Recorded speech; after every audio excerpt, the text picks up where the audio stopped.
Good evening and welcome to Gaana shot. Gaana shot में आप सबका स्वागत है। और today we're going to discuss something very, very interesting and very important. It's been quite some time now since Pahalgam happened. A lot of noise this side and that side of the border. Pakistan has gone ballistic. They want to before we could say anything, before we could even, throw a stone across the LOC, they've started talking nuclear. And a lot of talk going on. Pakistan has, shown all their air force, their firing, everything, as if what is going to happen tomorrow.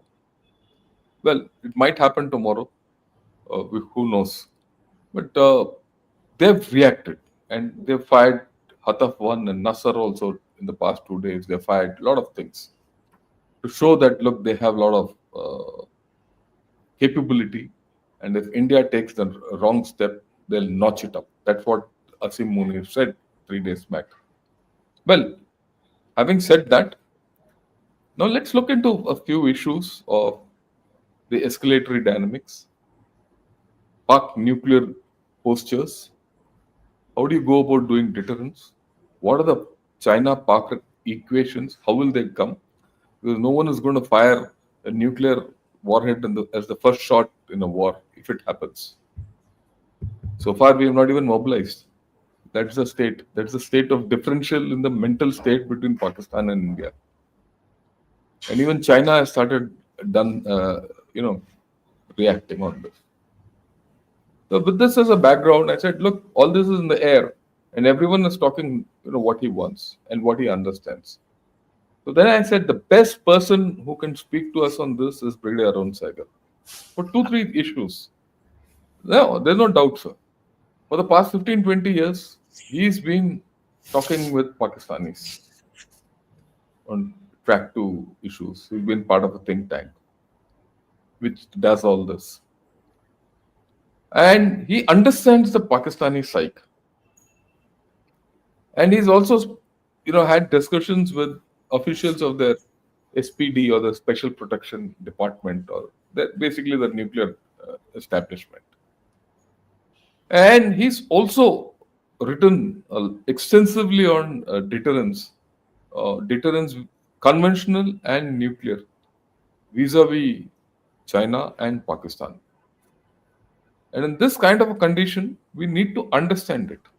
We need to understand how the psyche works. How will this entire business, what is happening today, escalate into a war?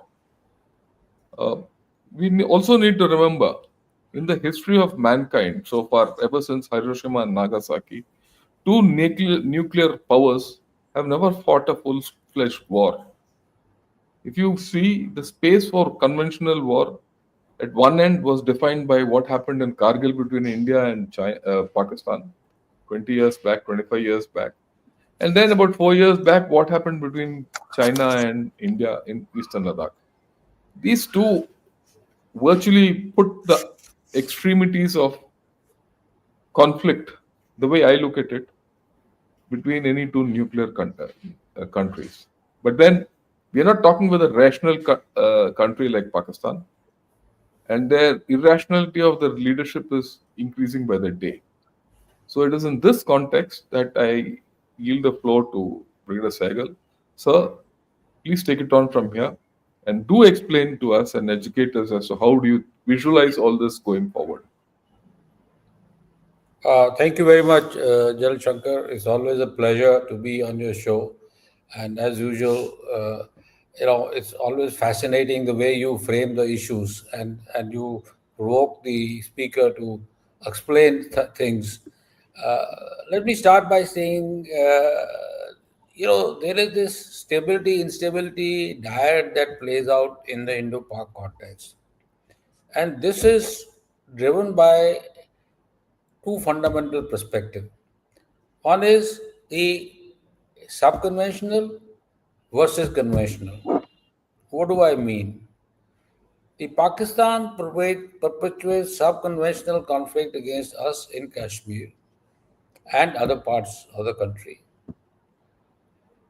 in the belief that India's response matrix would be constrained and limited, and he can deal with that any escalation that takes place through its own current military capabilities, and if and when they fail, he has a nuclear card to play. We, because of the nature of the beast, have to have no option but to respond to this subconventional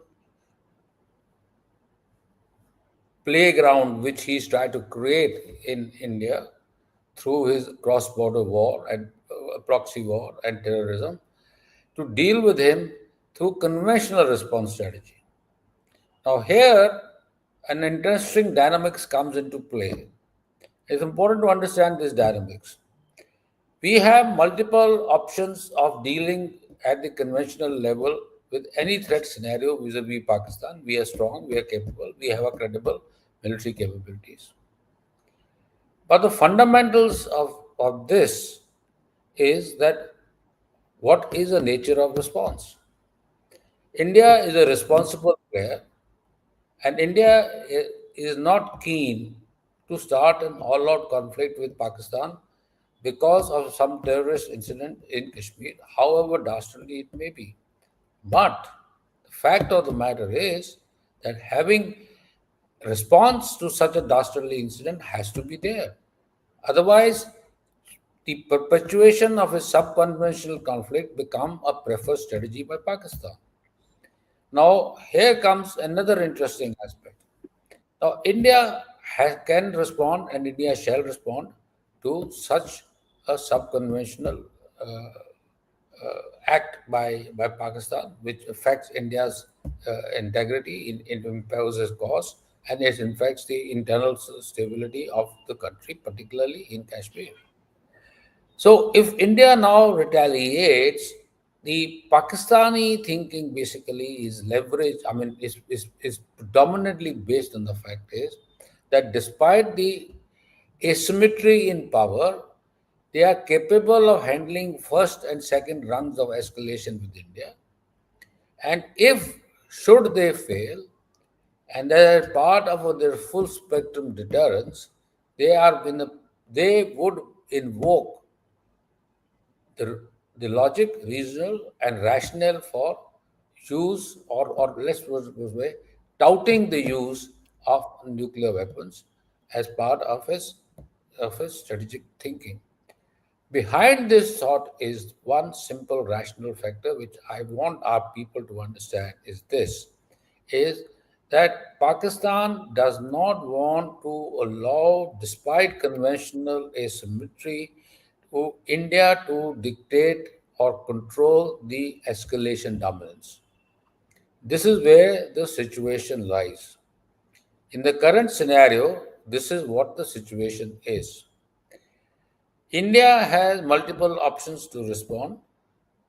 India will respond, and when it does respond, it will be a credible response. But the Pakistanis have started believing that they can manage their response and allow and retaliate with counter response of the same caliber or a higher caliber. And that's where I have all stated in other places also that look, we have to be prepared for second and third rung escalation, which basically means is at each rung, therefore, have to be much more stronger than the previous rung and much more damaging to him. Now, here the problem lies is, and this is where the world now comes into play, is that he now starts saying is that a irrational scenario of Indian dominance is prevailing, and I have no option at this point in time but to start looking at my complete total military capability, which i.e. includes nuclear weapons, and therefore if India continues this irrational escalation of the latter, will have no choice but to use nuclear weapons. Now, this is the dilemma it creates. This is the dilemma it creates in the minds of planners and also leverages it internationally. Here, I would like to highlight two other points. Please try and understand that Pakistan has, for a long time, leveraged its strategic location to its advantage. it has allowed itself to be used, like their defense minister said in an interview recently, that we have been used for perpetuating terrorism across against the Soviets and other places. It has continues to have a large number of friends and a reasonable number of, I would say, supporters within the establishment in the West. And in here, I like to point out not so much America, but also the United Kingdom, and now newfound friend as China. So they come in support of that. But I'll leave this point, I'll come to this point a little later. But the problem now comes for us is, how do we manage escalation? How do we respond? It is here that we have to be very clear and in no uncertain terms convey to the Pakistanis is that if they want to shift from conventional to strategic deterrence, that is the use of nuclear weapons, there shall be an Indian response, and Indian response will be credible, and that credibility of this response will something which will punish Pakistan much more than they think they can get away with. Bottom line, Pakistan has to understand that the nuclear card is not a card they can play. If you look at Ukraine, the Russians could do this with the Ukrainians, because Ukrainians was a non-nuclear power, and if they had to get a nuclear response capability, it had to come from the West, and the West was not keen to getting involved in Ukrainian conflict. But here, India is a credible nuclear power. We have a full spectrum deterrence also. I mean, it's not that India does not have a full spectrum deterrence. We have. And we will use it if required to be used. So Pakistan, so there has to be a declaratory statement by India. India is a peaceful player. India is a power that does not look at nuclear weapons as a tool for war fighting, but as a political deterrence. But should the conceptualization of the fact that the political deterrence is being leveraged against me as my weakness, India shall respond. And the manner of response will be decided by India in a manner that it deems fit. It is not breaking the no first use doctrine. It's not breaking anything. It is just being as responsible. And the term which the Chinese use is important for Indian, both the establishment and the Indian people to understand, is that is called the certitude of response. Let's not be fooled by the fact that there will be no response. The response will be certain, it will be direct, and it will be deadly. That is what is the most important thing that we have to understand.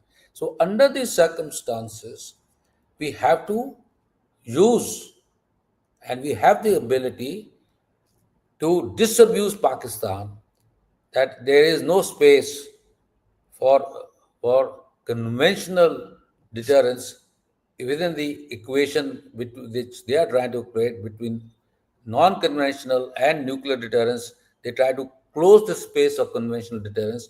We have to prize open the space by our actions and by staying firm and directed on what the level of our escalation would be, and being very, very clear that we can manage the escalation better. So I you said we should be able to manage the escalation better and prize open the space which Pakistan is closing. Well, they close this space between the conventional and the strategic by coming out with their red lines. Now, if those red lines are crossed, I will go strategic. And in fact, if those red lines are threatened, I'll go strategic. What do you think are first for general understanding of our people? Oh, they have some red lines which they put out. Okay, you can't lose. They can't lose certain territory and this and that. It's not as if the first shot is fired, they're going to go nuclear.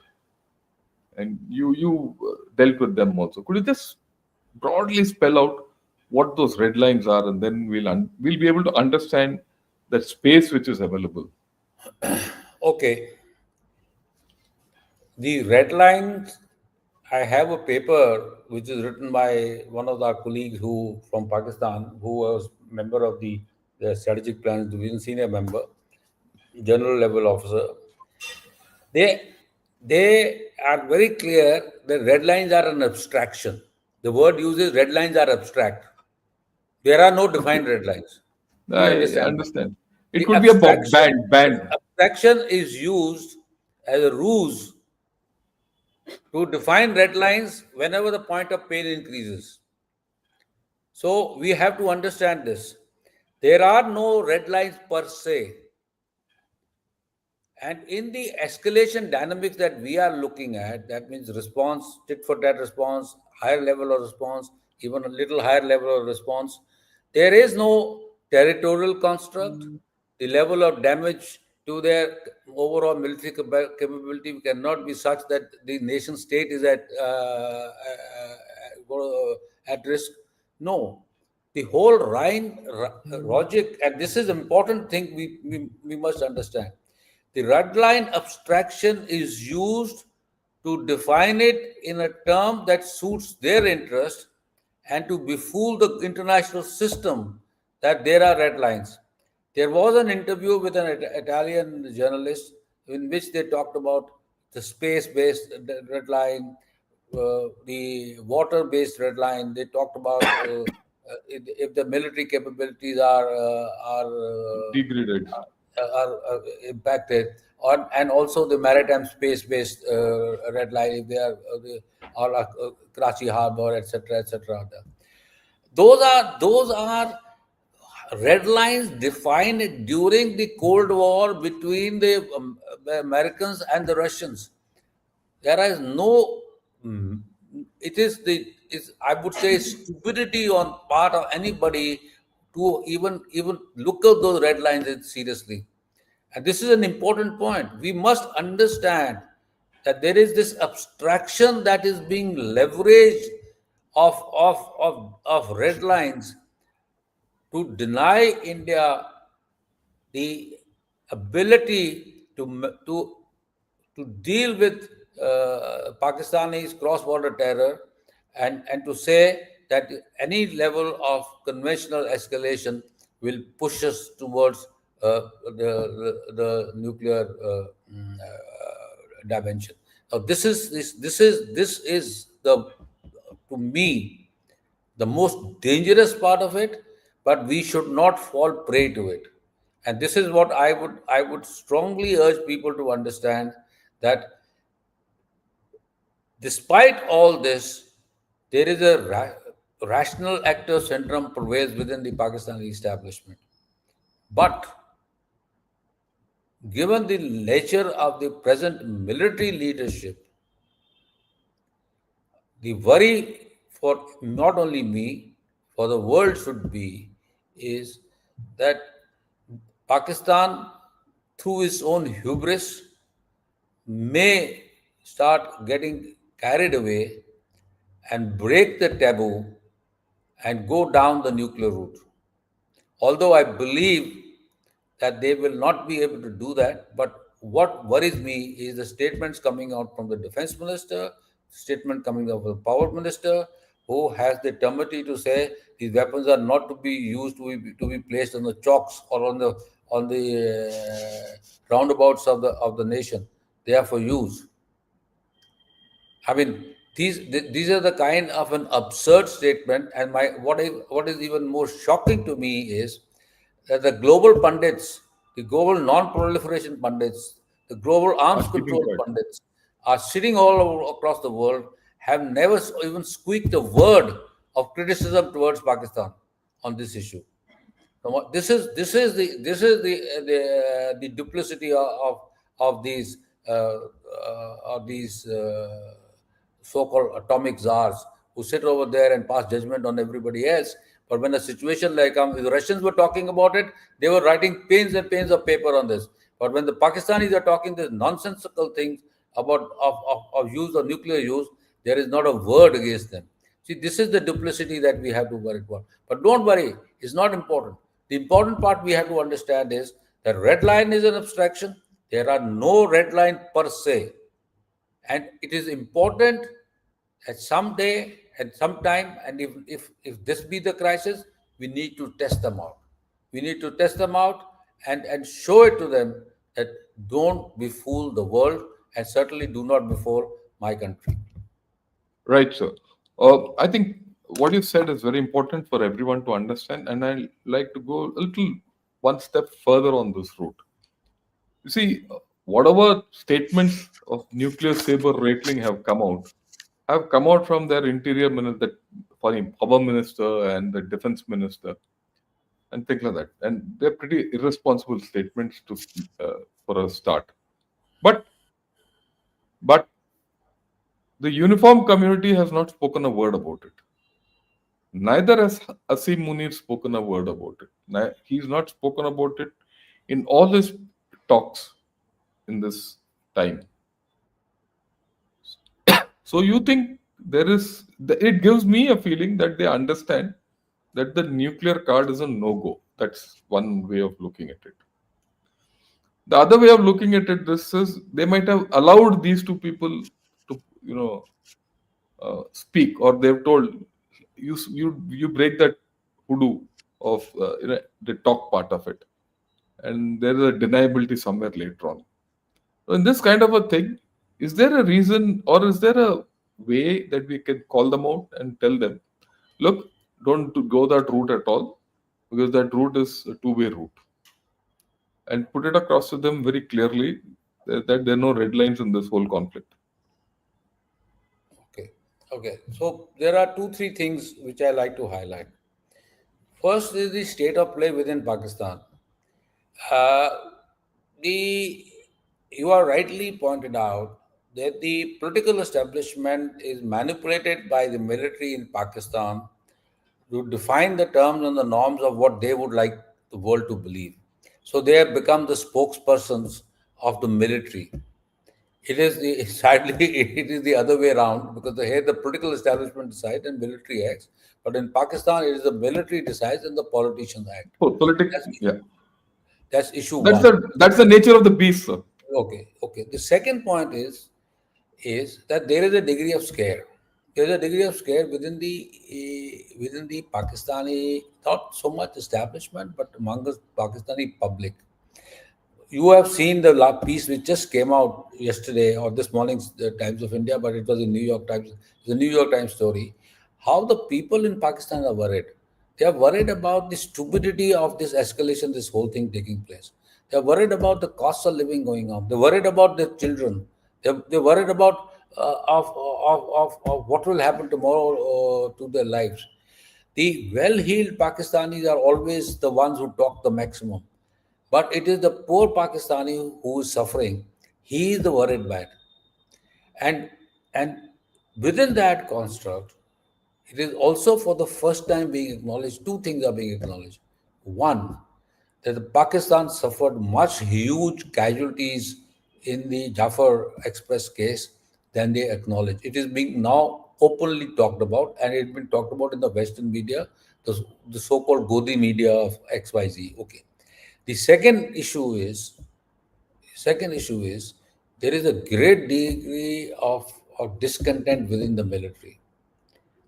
They believe that this Islamization of the military, when the world is moving towards development and growth, is a very, very negative step and a backward step. Young Pakistanis are very smart guys. They want to live in a world as a normal citizens.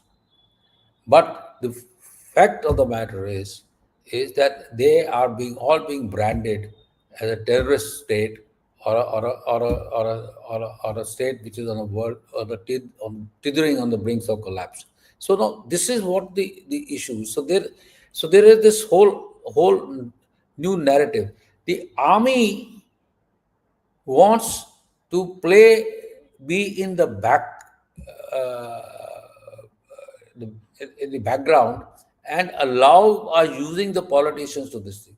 And then there is one more angle, and that angle is that Pakistani state does not want war or any degree of escalation. They would prefer not to the things to not escalate. That is why they are leveraging the Chinese and the Americans to try and pressurize India not to cross the threshold of a conventional conflict and launch conventional strikes against Pakistan. And they are trying to say that, okay, we'll do joint investigation, we'll do this, the normal similar ploys that have been the standard narrative by Pakistan. But the point at issue is that they are concerned and they are leveraging their partners in the West as well as in the East. And here it is very interesting to see that the big power competition is also playing out in the subcontinent. And you talked about it. I mean, bringing in the China factor a little early but in our discussion. The fact of the matter is that the Chinese have come out openly in support of Pakistan, and Pakistan, yes. and they are doing that in the belief that the United States has come out openly in favor of India, although that's not true. United States has been much more nuanced in its support to India. But that's not, I'm not worried about that. But what I'm trying to tell you is that they are trying to get the international community to get involved to prevent escalation or prevent war of any kind. So this is what the game plan is. So game plan is have the certitude of using subconventional, cry horse and cry wolf when conventional is used. If that doesn't work, use nuclear card. If the nuclear card is starts getting frayed, then use the international community with whom they have a fairly number of IOUs of the past to ensure that that the things do not escalate and thereafter come out flying. Will Pakistan learn any lesson from it? No. It will only be a status quo for a minimum of 4 years maximum, because the whole ideation of peace and stability in Kashmir, despite my large number of Indian commentators calling about situation in Kashmir, the fact of the matter is that situation in Kashmir is stable, peaceful, and reasonably peaceful. There's as much of terrorism or anti India feeling or anti establishment feeling that is there in any other state. It is no different. You have 86 flights coming in, it's no different. So the question basically is that this is against the whole subcheese, the whole norm of the Pakistani case, that Kashmir is unstable and people of Kashmir are rising. People of Kashmir are not rising. People of Kashmir are looking for livelihood. People are looking for peace and stability. They are looking for integration with a country which is going to be a $5 trillion economy tomorrow and will be $10 trillion economy. Their future lies in this. Their future does not lie in a state which is on the verge of bankruptcy. So this scares the establishment in Pakistan. This scares the establishment. The entire bogey of Kashmir might go away. So it's a much more complex issue, sir, than simply trying to use weapons and non-weapons and complex. Yeah, I So this is what. completely agree with you, sir, on this part of the story, that it is an oversimplification to say that, Pakistan is one dimensional.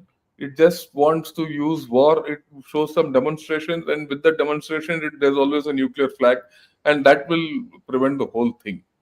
That is not the way. And it, like you rightly said, if it doesn't work, already start crying to the international committee, where you rightly said that chap Victor Gao has come out openly in support of China. It's not Yeah, only yeah. Victor Gao, it's Lin Van Wing, Wang Shida, all this Liu Jiang.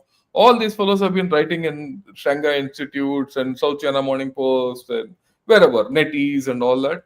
They've been talking, and they're already talking of this business as how, and they've gone to another level, if I might say, which I'll cover on a later date. Uh, as far as the audience are concerned, as to how this instability has started affecting China. And that is why they should get involved. And because instability in Pakistan affects CPEC, and hence They have their interests and they're now openly talking about it. So, in this kind of a thing, sir, is there a case while we are putting pressure, we are putting pressure by not talking? Silence has its own music or sound. It's called the sounds of silence, after all. So we we are not responded so far on anything. But what you said earlier is something very, very important, which I think everyone should understand. Uh, in Pakistan, I think there's a horizontal split. The upper echelons above this horizontal, well heeled, who have lived a life of the lower echelons of Pakistan, are happy. They couldn't care a damn what happens. And they are happy playing these games. But it's the lower level, which you said, the younger people who are worried about their future, who Yes. are who are termed as terrorists wherever they go, or those who have to hide behind the Indian identity to prosper abroad, who are feeling the pinch. So this horizontal split in this society is a schism which we have to exploit. We ex- is there a case for us to start a narrative based on the split, based on whatever pressure we are putting, right? And also start signaling certain things, whether it's conventional or strategic is a different story. But isn't it time for us to start a new narrative rather Absolutely. than just being silent? Oh, we have to stop addressing only the Pakistani establishment. We have to start addressing the Pakistani people. How much are you suffering? Who's suffering? What are your options?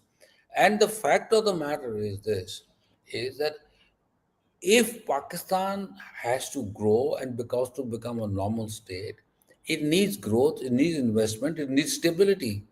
Now, with the kind of steps that we are going to take, we have taken. People talk about underwater treaty being is not being very effective. Nonsense. It's going to impact their cropping season now, the current cropping season. And tomorrow, once the monsoon, if we leave out, release water, it's going to affect them further. It's going to cause floods over there.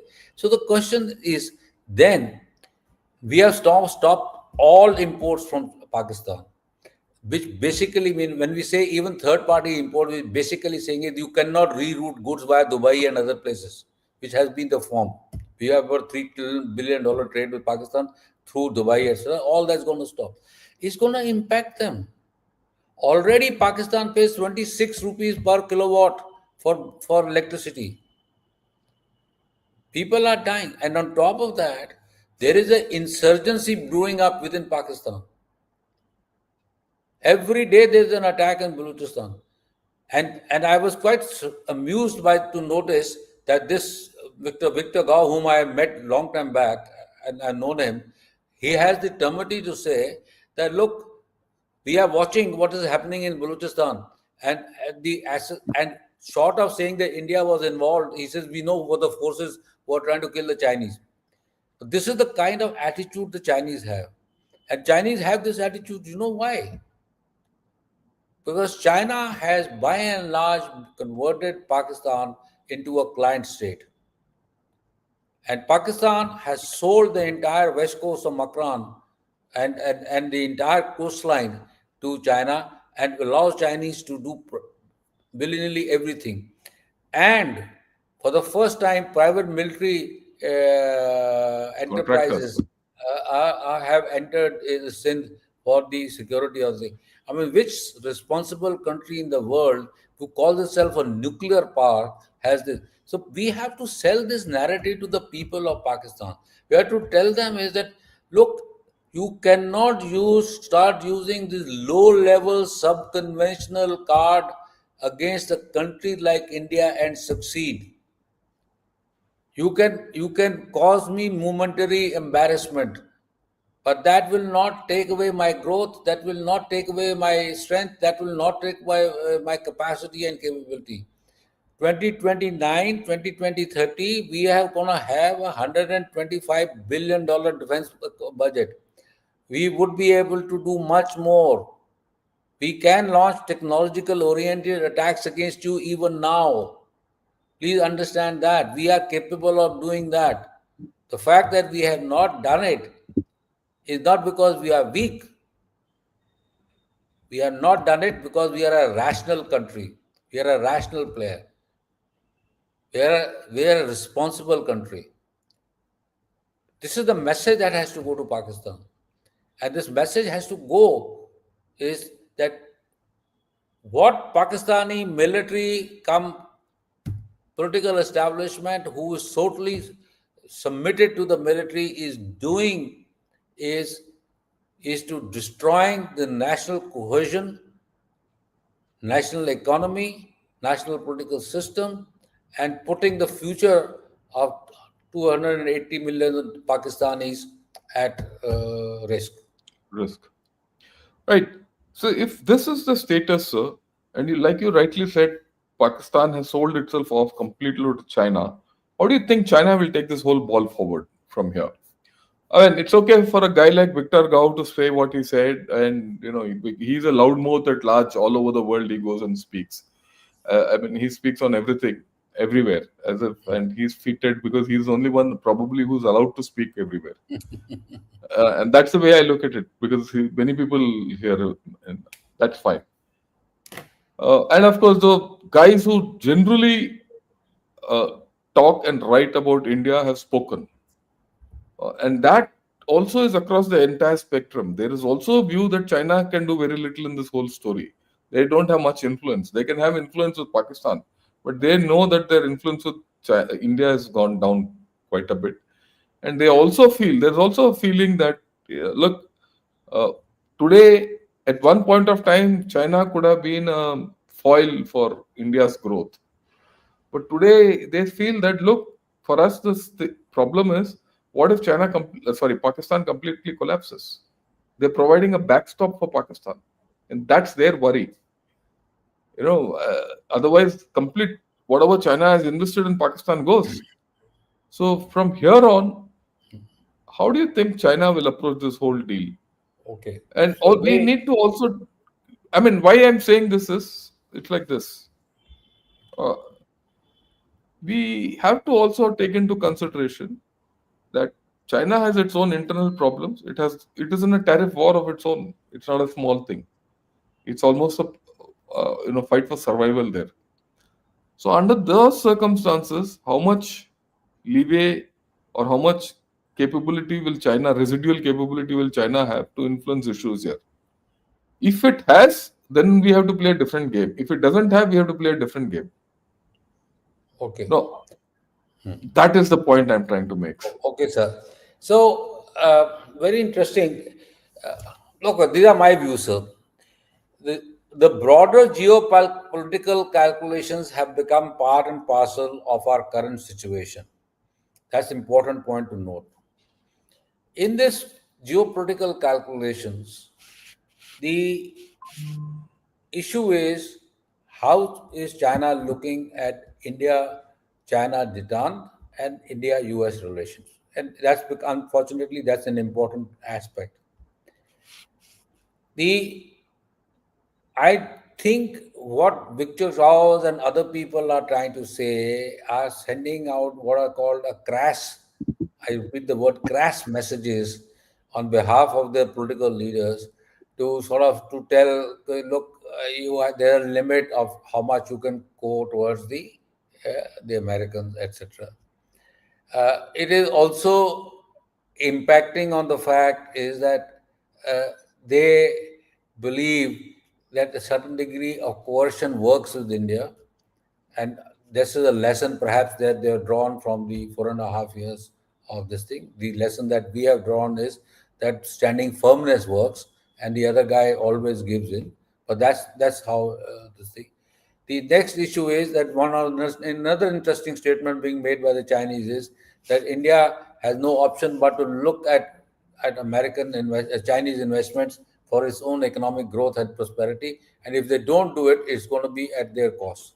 So this whole trade war, tariff war, supply chain realignments, and what stand India is taking, particularly our political stand on not opening up to China and if we want to open up very selectively, is hurting the Chinese. So they are sending a message to us, the way I look at it, and the message basically is this: is do not neglect China. China is a major player. China can also be a regional influencer if you play your cards properly, and therefore do not discard China completely and go to the Western camp. And this is a subtle message from their perspective. What we are trying to suggest, do is this: you stay put out of it. It's got nothing to do, it's a bilateral issue, and do not get involved with this thing. We have handled you, my view, we have handled China for 4.5 years along the line of control and not allowed them to escalate. They might have had some limited successes here or there, but by and large, there have been no show for 4.5 years. The military aspect of the PLA, it remains untested. Even the so-called gray zone operations are operations being carried out against inferior powers, just like the American use its huge influence and power against small players like in Iraq or in Afghanistan, etc., and did not get much benefit out of it. They There was a survey only is come this morning. Is the 69% of the Chinese believe, not 60, 80% of the Chinese believe using force against Taiwan is a wrong Is policy. not wrong policies. So the point I'm trying to make highlight over here is this: is that China is, as it is want, is to playing multiple cards and playing at multiple levels, sending multiple messages. We have to see what message that we want to pick up. And and and I'm not going into the policies of my government at this point in time, but they are clever enough to understand, and they to how to respond. But the point from my analyst I'm trying to say is that the China is trying to say to us is basically is this: is that India has to take a call. Where does its long-term future lies? Does it align itself with the West completely or partially, or in strategic terms, in economic terms, in trade and tariff terms, in technology terms, or the new global security initiative and global economic order which the Chinese are trying to say, put across, should India be part and parcel of it?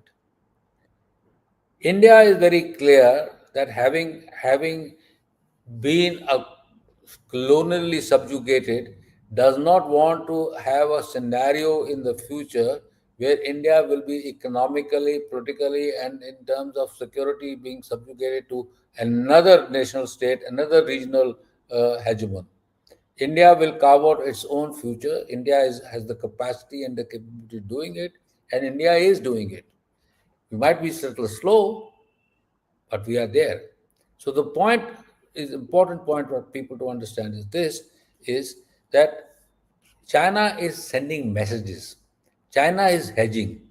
China is trying to tell us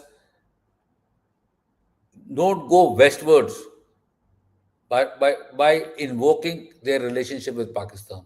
And another element of that is that the China is thinks itself that the inevitability of contestation with United States, and in that inevitability of contestation in the United States, the geographical boundaries of the Arabian Sea going to Persian Gulf, etc., and its main trade routes are becoming going to become important, and therefore they will need Pakistan for that, and that's a local strategic messaging or regional strategic messaging that they're trying to give. They are my perceptions. I'm questioned to. No, yeah, you're right, sir. At this point of time, I mean, I would put it this way. The way I look at it, I mean, I'm with you 100% on the way China is playing its hand and what it is. My only thing is this: whichever way you look at it, China today is much weaker than China 5 years back. Totally agree. For whatever this thing, India today is much stronger than India 5 years back. I mean, there's no doubt about it. I mean, that's a given. And Pakistan today is far worse than what it was even 5 years back. Maybe it's compounded. Its rate of decay has compounded. In this kind of a scenario, while what we have spoken so far, or rather what we have not spoken so far, we have not spoken or addressed the international community anything. We just said, look, we are going to today close the trade, or tomorrow we are going to close the water, and things like that. We just made announcement and let everyone guess what our intentions are, and let Pakistan second guess that we're going to war tomorrow with them, without even having mobilized. I mean, so far there's no news of our mobilization also. I mean, that's the differential in the way we are handling things and where Pakistan is reacting, and where the world, especially China, has started this reaction. So you see a dichotomy in this, and how do you see in this kind of a scenario? I'll get back to our thing, or escalation dynamics will work. See, to my way of looking at it, the way we have handled the situation so far is that we have handled the political and economic aspects of the situation much more deftly than anybody would have ever expected us to do. Revoking the Indo-Pasifik Treaty, imposing some trade sanctions, etc., are an important tools against an impoverished country. It may not be an important tool with another country, but a country which is tethering on the brink of economic collapse. They are important tools. Every time you do not have to use a muscular tool to send a message. The same message can be given by any other means. Number two, it also shows the confidence and the capacity and the capability of the Indian state that should push come to shove, it, it has the credibility of military power to deal with the situation. This is an important message also we are saying. We are not going honky dory, doing exercises, putting NOTAMs in the sea and firing some 10-year-old missile, calling it a new test of a 400-kilometer missile system, etc. No, those are childish kind of things. We are not doing it so far. What we have done it is to put our fleet in the ocean, send up just opening up our spaces, getting like they say in any game, you just start warming up. Opening up your body to say, okay, yeah, I'm ready for anything. I'm not in a hurry. I'm not to do anything, but I am open up. I'm ready. I'm ready. Just to the second issue, which we are also trying to tell the global system, is that while India is dealing with Pakistan, our eyes are constantly focused on our economic development. We are going to continue with our trade arrangements. We're going to continue with our trade investments. We are keen to finalize our uh, uh, trade agreements with the United States, with EU, with Australia, other countries. The whole ball game is this thing: is that India is uni-focused as it should be, as a responsible major regional power, to ensure that an event like this, important as it is, requires to be dealt with as it is should not become only on a military centric event, but we are trying to impose costs by other means, keeping the military option open, and yet continuing with the business as usual for a country of 1.4 million who wants to be an economic engine of growth for its people and for the region and the world. Thank you, sir. I think that was fascinating what you covered. That look, India is playing a very cool game, a balanced game, and from what I can infer, we are playing the longer game. We are not over focused on Pakistan. Pakistan is there. It's creating problems. It's created a situation for us, and we'll handle that situation. That's the way things are panning out, and we are handling that situation. And simultaneously, like you rightly said, we are handling all other issues, whether it's getting to a trade deal with USA or giving appropriate signals to China or to the rest of the world the way a good growing power needs to do. So that's a very, very important takeaway today for everyone, right? As days go by, my last question to you: Do you see a stability, a patience, and a maturity in the way we are handling international affairs and Pakistan in particular? I think we have handled the issue so very well so far. I mean, I my personal belief is that we have handled the issue very well. We reached out to a large number of countries. We have explained our position, etc., and there is a large number of understanding. We have not sort of uni-focused ourselves on security issues.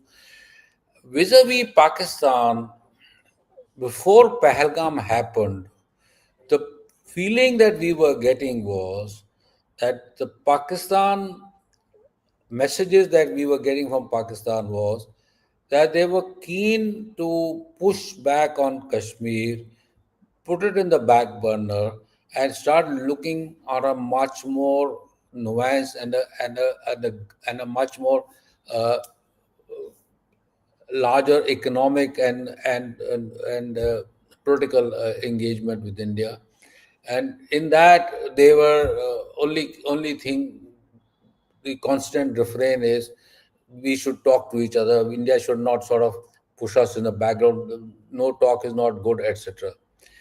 But where this has come from, Pahalgam has come from, within this concept is surprising or not so surprising. Because again, I go back to the point I was trying to make earlier, is that there is a disconnect between the political establishment and the military establishment, and within the military establishment, there is disconnect, and that disconnect has got sharpened by irresponsible remarks of the army chief at number of places. People only talk about his of his speech at the overseas Pakistanis, but No, before but he's that, spoken otherwise also. no, he spoke at the Kashmir Day event Yes. in Muzaffarabad, where he said this just about the same thing. So and this is where the tactical mindset of the Pakistani comes. People keep saying the Pakistani they are actually tactical. This is the worst part. They're like Punjabis, they abuse first, then they do anything else. They don't want to fight, but they abuse you. But see, so the whole issue basically is, he says, let's get this thing done. Let's get do this thing done. And the fact of the matter is, the way they singled out our Hindu community in this massacre is a telling commentary. And is a telling commentary of the mindset, of the putrid mindset of the Pakistani military establishment. I directly I'm saying to the military establishment, it is your putrid mindset that you have done this, and as usual, without thought of the consequences. You might Thank think, you, sir. Yeah, please, sir. no, no, I say you might think you can get away with it. Might think nothing has happened, but the consequence shall be there. You are already reaping the consequences. More will come as the time goes by, and you will be the sufferers. Do not think that you can undermine a state, Indian state, by such misdeeds. Thank you. Thank you, sir. The consequences will come. Matter of time. All Pakistanis who are watching it, please understand. And these consequences, I hope, are not going to be military in nature. This will be beyond military, and that will be the worst consequences for the state of Pakistan. And we'll talk of this as we go along. But this, with your permission, I'll take a few questions. Yes, sir, sure. Right.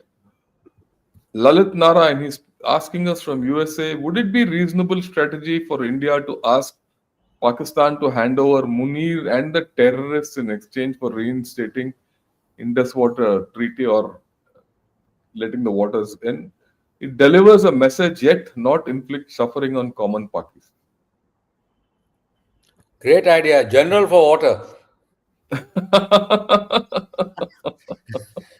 So if I were Pakistani, I'm telling you one thing: the people of Pakistan will trade tomorrow morning, but I don't know whether the establishment will allow it to happen. But people of Pakistan will trade tomorrow. It's a great idea, sir. General for Yeah. water. Yeah, I think it's a thing, but I don't know whether we've reached that situation where that kind of a thing can happen. Because my personal view is that thing needs to fester a little more in Pakistan for this kind of a story to come out. Because it needs the people to come out on the street, which they have not yet come out. So we'll wait for that. Okay. Sir, has this new long game approach been brought in by Modi, in your opinion? Yeah, I think the Indian establishment is smart enough. Indian establishment understands it. They always play a reasonably long game. We are not given to, off the cuff responses and acting in a rush. We evaluate situations and then respond.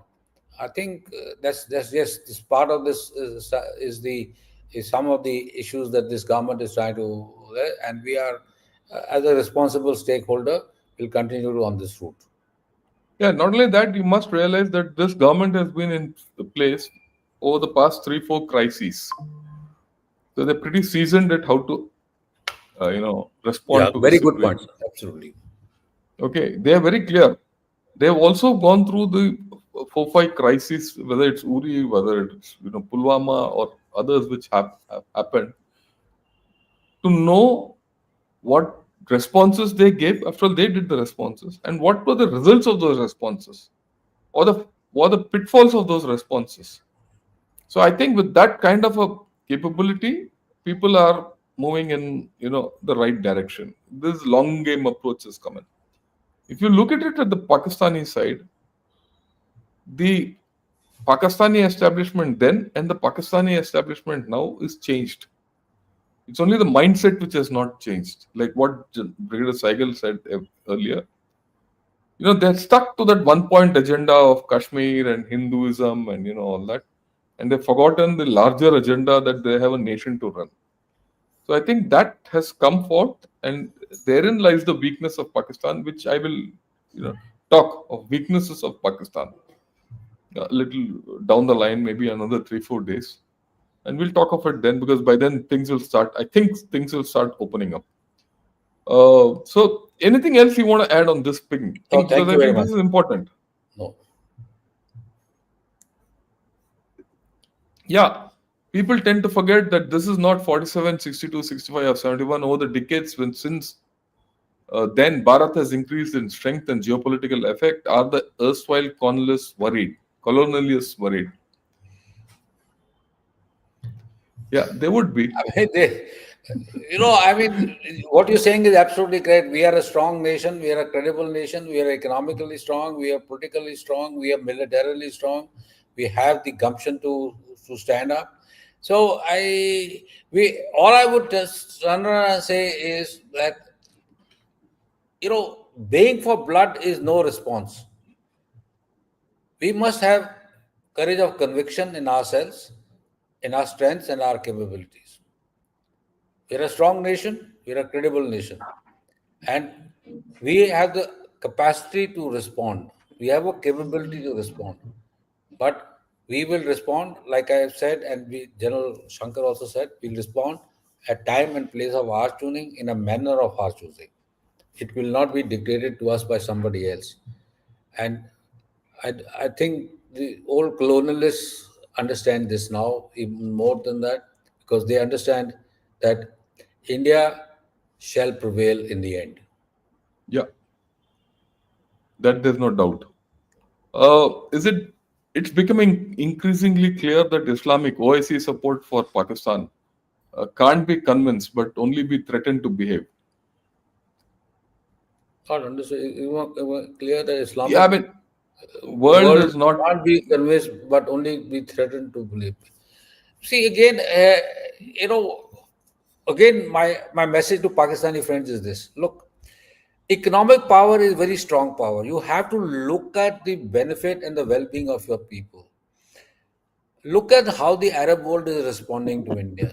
It want IMEC is today going to become the cornerstone of a new Silk Route in this part of the world. The way India is reaching out, and our trade agreements, comprehensive economic agreement with this thing, free trade areas, etc., in the Middle East, in the Arab, in the Gulf. So why is it they are not interested in religion? At the end of the day, religion is important, but religion is at home. People are realizing that. You can't start going to wars on the name of religion. You economic growth, well-being, standard of living, children of future of your children, your future of your nations are becoming equally important. So it's so this is where this is again a message for Pakistan. Get out of this mindset of using low level proxy conflicts to score brownie points. Start looking at your nation, and OIC support and all means nothing in this today's world. The world is getting fed up. World is getting fed up because of the nature that you are trying to use religion as the only card for your existence in the world. Nobody uses religion as a card. Yeah, it's going out of Nobody. fashions. Is out of fashion. Religion is out of fashion. You are only people who believe that religion is fashion. No, it's not. And that unfortunately is only you. Even the Iranians are not starting to understand. Other people are also understand. You cannot play religion. It's the well-being of the people, the economic growth of the people, and economic development of people. That's most important. Right, sir. Then, of course, Anjali Martins has joined us from Connecticut. Hi, Anjali, how are you? And Kumar Gopalan, good evening to you. Um, yeah, Hans liked, great. Just go for a few, sir. Um, Jaipreet Batra, Jai Bharat, great. These are all regulars, sir. They keep coming. So I must say hello to them. I establish a communication with them. Shruti also. She just keeps and namaskar to you. Namaskar. Um, yeah. Yeah, he's got a comment, interesting one. With Trump punishing Chinese with tariffs and screwed into a corner, and China can't see growing India's power with new Trump administration. China hate India's rise. Sino-Wahhab terrorism on display in Pahalgam. You have any view on this, sir?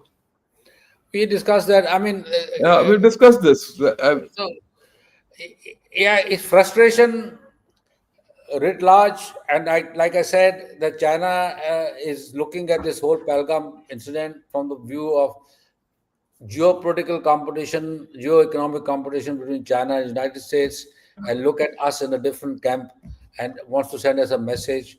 Like I keep saying, you can keep sending messages. You sent us a message for 4.5 years. You came, you saw, and you went back.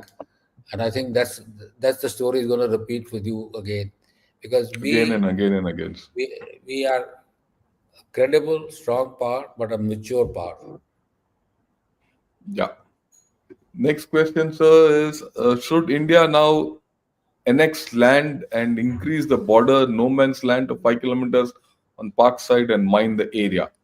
Well, my view is it doesn't serve any purpose to do all this. Yes, sir, Uh, you are much. look, this is something which we shouldn't get involved with. If you want to take land, take the whole land and sort them out once and for all.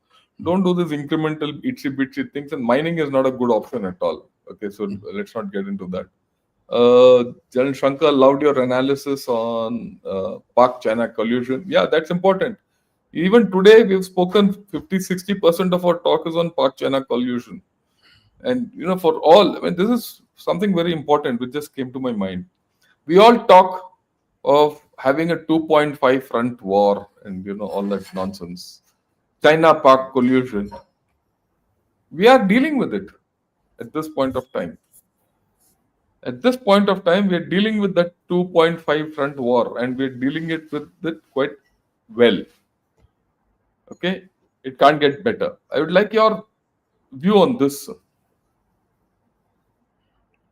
I mean, absolutely correct. I mean, we are dealing with it, and we are look.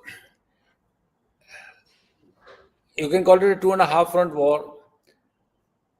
We have challenges. Let's put it this way, we have challenges. And like in an earlier podcast, we had discussed that India is dealing with the challenges by maintaining a credible military deterrence or backed by credible diplomatic engagement. That's how we are dealing with it. There are ups and downs. Everything is not the same. There are periods when things are not so good, but there are periods not so. But the fundamental remains there. What are the fundamental? The fundamental is basically is this: is that with China is a neighbor, we have a relationship, and the relationship is not antagonistic. It's a challenge. We are, and and we maintain 130 odd billion dollars of trade while we are all deployed on troops. We continue to maintain a certain degree of deterrence with the Chinese, and this both knows. And at the end of the day, China is not going to take over India. India is not going to take over China. Whether we are other neighbors, we have some issues with them. We try our best. Sometimes we are good, sometimes we are not so good, but we always try and improve our relationship. Look at Bangladesh. We had $14 billion of trade with them. I mean, look, everything to Bangladesh was going from us. Now, who is suffering at the end of the day? The people of Bangladesh, the so-called people, reactionaries who did that, removed Hasina. elected leader from power and brought her down and is trying to bring changes, etc. Is their country, they are allowed to do it. But the fact of the matter is, who's suffering in this whole game? It is the people of Bangladesh who are suffering. Similarly, in Nepal, political turmoil. Who suffers in this? And how much can you live on handouts from China? Yeah, please. I mean, you how many projects will you sell to Chinese as part of BRI to sustain your political power? This is exactly what is happening in our neighboring countries. Whereas, what does India do? India does provide resources, capacities, capabilities, and does not interfere politically. And that's our game, and I do not think we are going to change that game. And eventually you will realize that we are a much better and a much more dependable player and a partner than anybody else. As far as China is concerned, what is China trying to do? Look, you heard the latest when this whole problem was taking place with Trump. China called a conference of his neighbors to consolidate its neighborhood. Why? Why does China need to consolidate its neighborhood? Because China is not too sure how much of the so much gift diplomacy or a infrastructure diplomacy will survive beyond a particular point. It's important for for China uh, to ensure that its stable its periphery is stable. We are okay. We are maintaining good relationship with our neighbor. We have problem, but we'll resolve them. Even with Pakistan, you take out Kashmir, we have no issues. Kashmir is a contrived issue. We keep telling Pakistanis, move forward, please. Move to big issues. Let's have big, you want to have trade with India? Let's talk about $100 billion trade, $200 billion trade. Look at investment, etc., etc. Look at the benefit of your people. But don't use the religion card. Don't use the terrorism card against India. It will not work. That's my story, sir. I believe that by being a measured, reasonable power, India does not have to worry. Jingoism is never the answer to any issue. Yeah, I completely agree with you, sir. I think that's the way to go forward. How long do you think it will take to implement infrastructure to make sure we do not send water within the Indus Water Treaty? Look, the short answer is we don't have to. Like what the brigadier said earlier, we have with the infrastructure in hand, we have enough time, enough capability and bandwidth to interfere with Pakistan. For any agriculture to go, all you need to do is put variability and uncertainty into the play, and that's the end of agriculture. Because right, and I think we've done enough. So I'll just go ahead. Okay, this is This is from somewhere else. Won't China play the same role as European nations supported Ukraine? You did mention about it earlier, so if you give a quick answers. Won't China play the same role as European nations supported Ukraine? That's China's call, sir. It's China is a sovereign, independent player. You want to play the same game? Please go ahead and play. It's okay with us. I mean, what you're trying to say is if the Europeans have supported Ukraine and you are going to support Pakistan, yes, please go ahead. It's your Yeah, call. And your and, call. and please, my only call is the way things are panning out. European investment was Ukraine was bad. You want to make a similarly bad investment? Your call. Go ahead. And not only that, then you go spend your energies in Pakistan, and Trump will spend his I'm energies in saying the same thing. No, he wants to Trump will make bad spend his investment. energies. It's not bad investment. Yeah. Yeah, you do what you want. No problem. As it is, Vietnam, Malaysia, Cambodia, Philippines, Indonesia, Japan, and South Korea have already dished you. So all the best. Right. Ravi Malhotra, an excellent analysis and observation, sir. Salute to both of you. Thank you. And I think, sir, we'll call it a day here because there are a Thank lot you, of sir. questions. We'll keep going the whole evening. Right. So thanks a lot. Your last words, and then we'll No, call it. I'm just my last word is basically is this thing. It's time the Pakistanis realize that cross-border terror is passe. It doesn't work. It's time for them to realize that living by terrorism, you only die by terrorism. And see what is happening to your west. I had a remark was made to me by a very senior Pakistani uh, who said Balochistan and Khyber Pakhtunkhwa are near abroad. They do not. They are incrementally ceasing to be a Pakistani territory. You are now becoming a state where you're losing control over your own territories. Stop interfering in India, but take charge at home. It'll serve you better. Right. That's very important. It's better to preserve your own state than ask for someone else's state, because ultimately you'll have no state left. That's the problem which you're heading into. With this, thank you, sir. Thanks a lot, and thanks Thank a you, sir. lot for the Thank you. fantastic response. A lot of questions are there, but this is going to be ceaseless. We're going to continue. Tomorrow we're going to have General Dushyant, and we're going to talk of U.S. role in this whole story. Right? I'll expose you to each aspect of this thing. We've Okay, already good. spoken of China. Today spoken of nuclear dynamics and other things, and our own ability to handle a 2.5 friend. That's what we are doing at this point of time. Very many people have not realized it. And 2.5 front doesn't mean always military. It is other things also, right? And of course, we'll see the whole thing and how it goes. Till then, tomorrow evening, 8 o'clock. Thank you. Good evening and Jai Hind to you, sir. Thank you, sir. Thank you very much.